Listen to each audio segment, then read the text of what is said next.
പ്രിയപ്പെട്ട സുഹൃത്തുക്കളെ, മറ്റൊരു വീഡിയോയിലേക്ക് സ്വാഗതം. ഇന്നത്തെ നമ്മുടെ വീഡിയോ എന്ന് പറയുന്നത് കേരളത്തിലെ റിയൽ എസ്റ്റേറ്റ് മേഖല നേരിടുന്ന സർഗാത്മകമായിട്ടുള്ള അല്ലെങ്കിൽ ക്രിയേറ്റീവായിട്ടുള്ള ഒരു പ്രതിസന്ധിയെക്കുറിച്ചാണ്. കാരണം എല്ലാവർക്കും കുറേയൊക്കെ സ്ഥലം ഉണ്ടാകും, പക്ഷേ അവർക്കത് വെച്ച് എന്താണ് ചെയ്യേണ്ടതെന്ന് അറിയത്തില്ല. പലരും സ്ഥലങ്ങളൊക്കെ വിൽക്കാനായിട്ട് ബുദ്ധിമുട്ടുന്നു.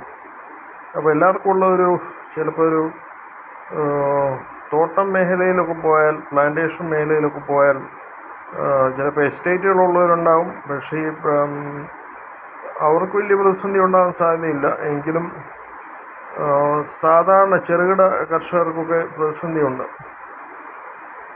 ഈ പ്രാവശ്യം ജൂണിലെ കർഷകശ്രീ, മലയാള മനോരമയുടെ കർഷകശ്രീയിൽ ഒരു ലേഖനമുണ്ടായിരുന്നു. അവരുടെ കവർ സ്റ്റോറി തന്നെ 700 ഏക്കർ ഒക്കെ കൃഷി ചെയ്യുന്ന, കൈത കൃഷിയൊക്കെ ചെയ്യുന്ന ആൾക്കാരെക്കുറിച്ചും ഒക്കെയാണ്.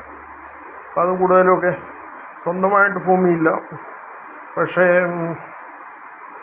അവർ സ്ഥലം പാട്ടത്തിനെടുത്ത്, സ്ഥലം വാടകയ്ക്കെടുത്ത് അവർ കൈത കൃഷി ചെയ്യുന്നു. അപ്പോൾ അങ്ങനെയൊക്കെയുള്ള വാഴക്കുളം ആൾക്കാരൊക്കെ ആയിരിക്കും, വാഴക്കുളം മേഖലയിലുള്ള ആൾക്കാരൊക്കെ ആയിരിക്കും. പക്ഷേ എങ്കിലും ഞാൻ പറയുന്നത് ഇതിനകത്തൊരു പോയിൻ്റുണ്ട്. കാരണം നമ്മുടെ സ്വന്തമായിട്ട് സ്ഥലമില്ലെങ്കിലും പല കാര്യങ്ങളും കേരളത്തിലെ റിയൽ എസ്റ്റേറ്റ് മേഖലയിൽ നമുക്ക് ചെയ്യാനൊക്കും. സ്വന്തമായിട്ട് സ്ഥലം വേണമെന്നില്ല. അപ്പം എനിക്ക് തോന്നുന്നു ചെറുകിട ആവശ്യത്തിനുള്ള ഭൂമിയുടെയൊക്കെ ഒരു പക്ഷേ അതിനകത്തൊരു കൺഫ്യൂഷൻ ഉണ്ടായിരിക്കും ആൾക്കാർക്ക്, എന്ത് ചെയ്യണം എന്നൊക്കെ. അതിനകത്ത് നമ്മൾ ക്രിയേറ്റീവായിട്ട് ഭൂമി ഉപയോഗിച്ചാലേ അതിനൊരു ഒരു സൊല്യൂഷൻ വരത്തുള്ളൂ. അപ്പം ഞാൻ പറയുന്നത് കേരളത്തിൽ നിന്ന് നമ്മൾ മറ്റ് ഇന്ത്യയിലെ പല സംസ്ഥാനങ്ങളിലും അല്ലെങ്കിൽ വലിയ വലിയ മെട്രോസിലൊക്കെ ചെല്ലുമ്പോഴത്തേക്ക് അവിടെയൊക്കെയുള്ള ചില സൗകര്യങ്ങൾ കേരളത്തിലില്ല. അല്ലെങ്കിൽ അത് കൊച്ചിയിലൊക്കെ കാണുമായിരിക്കും. കൊച്ചിയിൽ പോലും ഇല്ലാത്ത എത്രയോ കാര്യങ്ങൾ ഉണ്ട്. അത് അങ്ങനത്തെയൊക്കെയുള്ള കാര്യങ്ങൾ നമ്മുടെ കേരളത്തിലെ റിയൽ എസ്റ്റേറ്റ് മേഖലയിൽ കൊണ്ടുവരുവാണെങ്കിൽ കേരളത്തിലെ റിയൽ എസ്റ്റേറ്റ് മേഖലയിലുള്ള നേരിടുന്ന ആ ഒരു പ്രതിസന്ധി പരിഹരിക്കാൻ പറ്റും എന്നൊക്കെ എനിക്ക് തോന്നുന്നു. എൻ്റെ ഒരു അഭിപ്രായമാണ്, എനിക്ക് തോന്നുന്നത് അങ്ങനെയാണ്. ഞാൻ ഒപ്റ്റിമിസ്റ്റിക്കായിട്ട് കേരളത്തിലെ ഈ റിയൽ എസ്റ്റേറ്റ് മേഖലയെ കാണുന്ന ഒരാളാണ്. അതുകൊണ്ട് തന്നെ എനിക്ക് ഈ മുരളി തുമ്മാരക്കുടി ഇങ്ങനെയൊക്കെയുള്ള ആൾക്കാരോട് യോജിക്കാൻ കഴിയില്ല. അദ്ദേഹമൊക്കെ പറയുന്നത് കേരളത്തിൽ റിയൽ എസ്റ്റേറ്റ് മേഖലയിൽ യാതൊരു ഭാവിയില്ല. പുള്ളിയൊക്കെ പറയാം, നാക്കുണ്ടെങ്കിൽ എന്ത് വേണേലും പറയാമല്ലോ. അങ്ങനെയുള്ള ഒരു വ്യക്തിയായിട്ടാണ് എനിക്ക് പുള്ളിയെ പറ്റിയിട്ടുള്ള അഭിപ്രായം. അപ്പോൾ എനിക്ക് പുള്ളിയോട് ചില വിയോജിപ്പുകളുണ്ട്. അത് ഞാൻ പരസ്യമായിട്ട് പലരിടത്തും പറഞ്ഞിട്ടുമുണ്ട്. അപ്പോൾ എന്താണെങ്കിലും നമ്മൾ മഹാലക്ഷ്മി റേസ് കോഴ്സ് എന്ന് കേട്ടിട്ടുണ്ട്. അത് ബോംബെയിലുള്ളൊരു കുതിര ഓട്ട കേന്ദ്രമാണ്. അപ്പോൾ അവിടെ ടഫ് ക്ലബ് എന്നായിരിക്കും അതിനെ വിളിക്കുന്നത് തോന്നുന്നു. ടഫ് ക്ലബ് എന്ന് തന്നെയാണ് അതിനെ വിളിക്കുന്നത്. കുതിരയോട്ട മത്സരങ്ങൾ നടക്കുന്നൊരു വേദിയാണ്. അതെനിക്കൊന്ന് ബോംബെ നഗരത്തിൽ തന്നെ അതിന് 100 കണക്കിന് ഏക്കറുകൾ ഉള്ളൊരു സ്ഥലമാണ്. കൃത്യമായിട്ട് അറിയത്തില്ല, എങ്കിലും 250-450 ഏക്കർ ഭൂമി ബോംബെ നഗരത്തിൽ തന്നെ ഉണ്ടെന്നാണ് എനിക്ക് തോന്നുന്നത്, മഹാലക്ഷ്മി റേസ് കോഴ്സ്. അപ്പോൾ അതുപോലെ പൂനെയിലുണ്ട്, കൽക്കട്ടയിലുണ്ട്, ബാംഗ്ലൂരിലുണ്ട്, പിന്നെ വിദേശങ്ങളിലുമുണ്ട്. ഇതൊന്നും കേരളത്തിലില്ല. അപ്പം കേരളത്തിലെ റിയൽ എസ്റ്റേറ്റ് മേഖലയിൽ അങ്ങനെയൊക്കെ ഉള്ള ഒരു ക്രിയേറ്റീവായിട്ടുള്ള സൊല്യൂഷൻസാണ് നമുക്കിനിയും ആവശ്യം.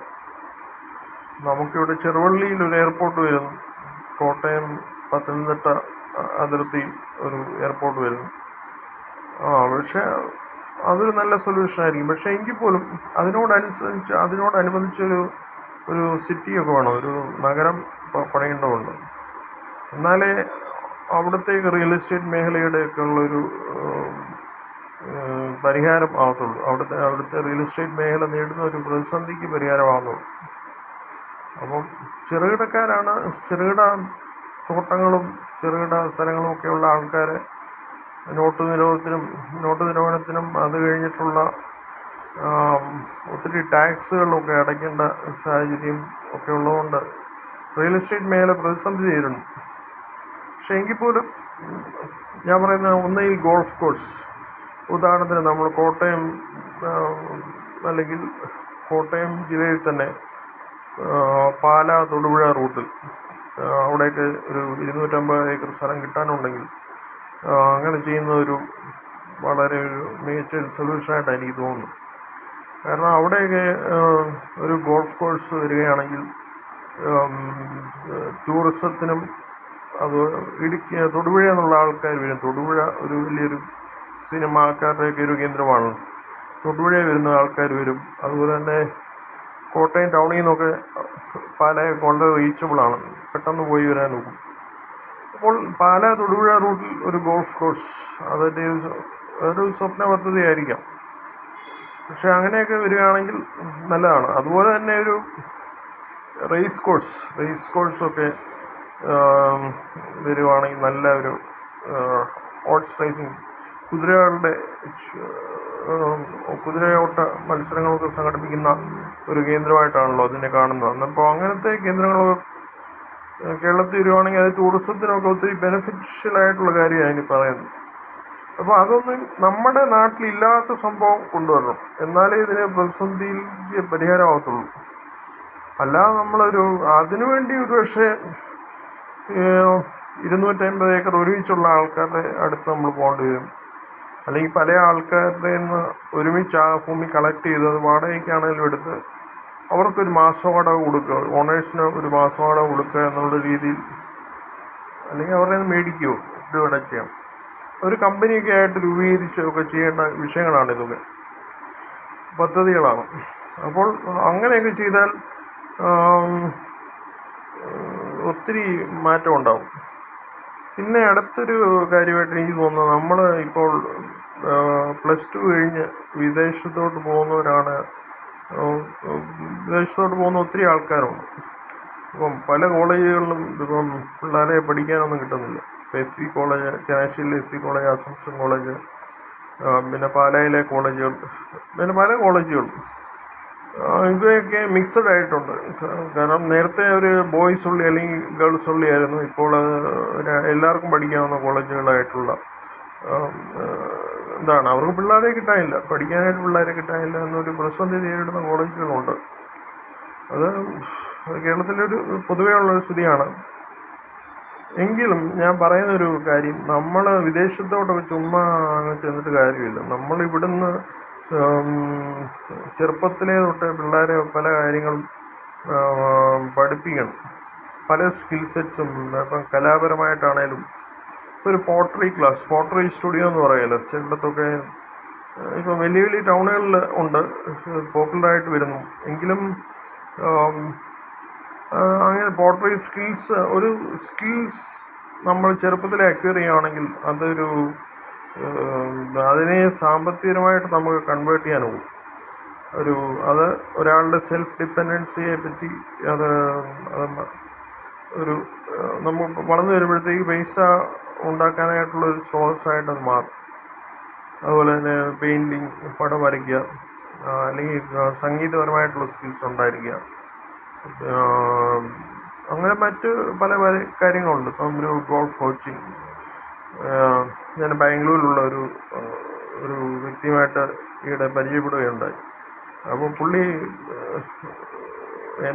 ഞാൻ പുള്ളിയെ വിളിച്ചാണ്, പുള്ളിയുടെ പേജുകളും ഒക്കെ കണ്ട് ഞാൻ വിളിച്ചാണ്. കാരണം പുള്ളി അവിടെയൊക്കെ കുട്ടിക്കാലം തൊട്ട് പിള്ളേരെ പരിശീലിപ്പിക്കുന്നൊരു കേന്ദ്രമാണ്. ഗോൾഫ് കോച്ചിങ് ഒക്കെ ആൾക്കാർ പിള്ളേർക്ക് പറഞ്ഞു കൊടുക്കും, പരിശീലിപ്പിക്കും. അപ്പോൾ അത് കേരളത്തിലും വരേണ്ടതാണ്. എന്നാലേ അങ്ങനെയൊക്കെയുള്ള പല സ്കിൽസും നമ്മൾ ചെറുപ്പത്തിലേ അക്വയർ ചെയ്യണം. കൂടുതൽ ഫോറിൻ ലാംഗ്വേജ് പഠിക്കുക, പിന്നെ സംഗീതപരമായിട്ടുള്ള സ്കിൽസ്, ഇങ്ങനെയൊക്കെ ചെറുപ്പത്തിലേ തൊട്ടേ നമ്മൾ ഓരോ സ്കിൽസും ആർജിക്കുകയാണെങ്കിൽ അതിൻ്റെ ഫലം നമ്മൾ സാമ്പത്തികപരമായിട്ടുള്ള നമ്മുടെ നേട്ടത്തിലേക്കായിരിക്കും ഒരു വ്യക്തിയെ നയിക്കുന്നത്. അപ്പം അങ്ങനെയൊക്കെയുള്ള ഒരു ഒരു രീതിയിൽ നമ്മുടെ വിദ്യാഭ്യാസ ഒരു സിസ്റ്റത്തെ മാറ്റിയെടുക്കേണ്ടതുണ്ട്. അപ്പോൾ ഈ CMI ഫാദേഴ്സൊക്കെ ചെയ്യുന്ന പല നല്ല കാര്യങ്ങളുണ്ട്. അവരുടെ ഓരോ സാംസ്കാരിക കേന്ദ്രങ്ങളും ഒക്കെ ഉണ്ടല്ലോ പല സ്ഥലത്തും. അപ്പോൾ അങ്ങനെയൊക്കെയുള്ള കാര്യങ്ങളും ഒക്കെ നമ്മൾ കോൺസെൻട്രേറ്റ് ചെയ്ത് നമ്മുടെ ഹോബികളെ വളർത്തി, ഹോബികളിൽ നിന്ന് എങ്ങനെ പൈസ ഉണ്ടാക്കാം ചെറുപ്പത്തിലെ പഠിച്ച് അത് അങ്ങനെയൊക്കെ പ്രാക്ടീസ് ചെയ്ത് ഇപ്പോൾ പ്രാക്ടീസ് ചെയ്ത് നമ്മൾ പുറത്ത് UK യൂറോപ്പിലോ ഓസ്ട്രേലിയയിലോ അമേരിക്കയിലോ ഒക്കെ പോകുമ്പോഴത്തേക്ക് ഈ സ്കിൽസ് നമുക്ക് ഭയങ്കരമായിട്ട് ഉപകാരപ്പെടും. ഇപ്പോൾ ഒരു ബരിസ്റ്റ എന്ന് പറഞ്ഞാൽ കോഫി ഉണ്ടാക്കാനായിട്ടുള്ള കഴിവുള്ള ആളെയാണ്, പരിശീലനം നേടിയ ആളെയാണ് ബരിസ്റ്റ എന്ന് പറയുന്നത്. അപ്പോൾ ഇപ്പം സ്റ്റാർബക്സിലും അങ്ങനെ മറ്റ് പ്രധാനപ്പെട്ട കഫേകളിലുമൊക്കെ ഇങ്ങനെ പരിശീലനം നേടിയവരൊക്കെയാണല്ലോ കപ്പിച്ചിനോ അങ്ങനെ ഉള്ള കോഫികളൊക്കെ ഉണ്ടാക്കാനായിട്ടൊക്കെ പരിശീലനം അവരെ നിയമിക്കുന്നു. അപ്പോൾ ബാറുകളിലൊക്കെ ആണെങ്കിൽ ബാർടെൻഡർ. അപ്പോൾ അതുപോലത്തെയൊക്കെ സ്കിൽസ് നമുക്ക് പ്രായപൂർത്തിയാകുമ്പോഴോ നമുക്ക് പഠിക്കണം. അപ്പോൾ അങ്ങനെയൊക്കെയുള്ള സ്കിൽസ് നമുക്ക് ചെറുപ്പത്തിലെ കാശുണ്ടാക്കാൻ നോക്കും. 20 വയസ്സ് തൊട്ടേ 18 വയസ്സ് തൊട്ടേ വരുമാനം സ്വന്തമായിട്ടുണ്ടാക്കാനാകും. അങ്ങനെ നിന്നാൽ നാട്ടിൽ തന്നെയും നമുക്ക് ജീവിക്കാൻ പറ്റുന്ന ഒരു സാഹചര്യമാണ് ഉള്ളത്. അപ്പോൾ ഓരോ സ്കിൽസ് അക്വയർ ചെയ്യുന്നതനുസരിച്ചിരിക്കും. അല്ലാതെ ഒരു കോഴ്സ് പോയി പഠിച്ചെന്നും ഒരു ആവറേജ് യൂണിവേഴ്സിറ്റി പോയി പഠിച്ചെന്നും കൊണ്ട് മാത്രം നമുക്ക് എപ്പോഴും ജീവിതത്തിൽ വിജയിക്കണമെന്നൊന്നുമില്ല. അപ്പോൾ ചെറുപ്പത്തിലേ നമ്മൾ ഓരോ സ്കിൽസ് അക്വയർ ചെയ്യുക, അതിനു വേണ്ടിയിട്ടുള്ള മാർഗനിർദ്ദേശങ്ങൾ കൊടുക്കാനായിട്ട് ഉള്ള ആൾക്കാർ വരണം. അതുപോലെ തന്നെ ഇപ്പം ഞാൻ 2 കാര്യങ്ങളാണ് പറഞ്ഞു. ഒന്ന്, റിയൽ എസ്റ്റേറ്റ് മേഖലയിലെ ക്രിയേറ്റീവായിട്ടുള്ള ഒരു പ്രതിസന്ധിയും, അതുപോലെ തന്നെ ആൾക്കാരുടെ ഹോബികൾ, ഇത് രണ്ടും പരിഹരിക്കപ്പെടേണ്ട കാര്യങ്ങൾ തന്നെയാണ്. ഓക്കെ, മറ്റൊരു വീഡിയോയുമായിട്ട് പിന്നെ കാണാം. Okay, thank you.